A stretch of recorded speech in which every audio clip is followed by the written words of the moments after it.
Joined on a panel that included the President of Kenya and outgoing UNCTAD President Uhuru Kenyatta and General Secretary of UNCTAD Rebecca Greenspan, President Irfaan Ali was frank in his assessment of the global recovery. With discussion centered on the theme building a more prosperous development path matching the scale of the moment, Dr. Ali was asked by the moderator whether he believed there needs to be a change in the development path and how willing and able the world was to make that change. In his response, he said he does not believe the COVID-19 pandemic, coupled with climate change setbacks, necessitated any change in the development path, but rather the weaknesses in the current system needed to be fixed. Speaking directly to world leaders, Dr. Ali used that point as a springboard for his statement on the disparity in global recovery. The world is not recovering. It is the developed countries that are recovering. And unless there is a push for greater isolation now, and we're seeing that coming, because part of the recovery effort is to differentiate vaccination, differentiate those countries that are vaccinated from those who are not, and then restrictions to travel and the movement of people are coming into effect.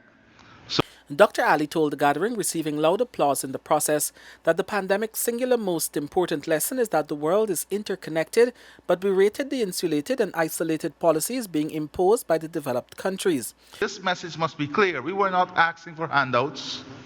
We were not asking for preferential treatment. We were asking for fair treatment. And that is what we negotiated for, fair treatment.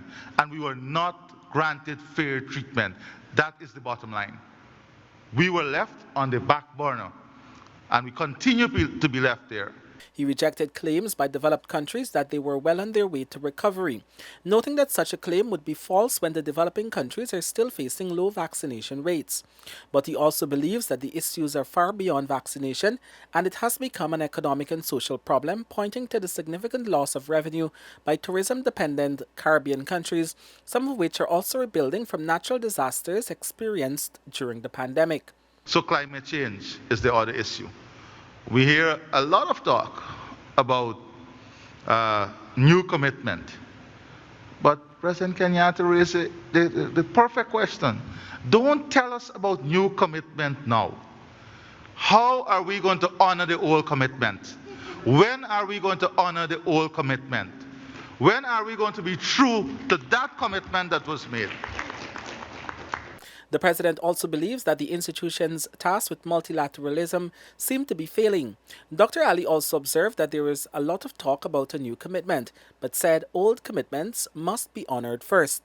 The Caribbean and other small developing states, he said, is an equal partner on the table and stand willing to take its place. For the newsroom, Kurt Campbell.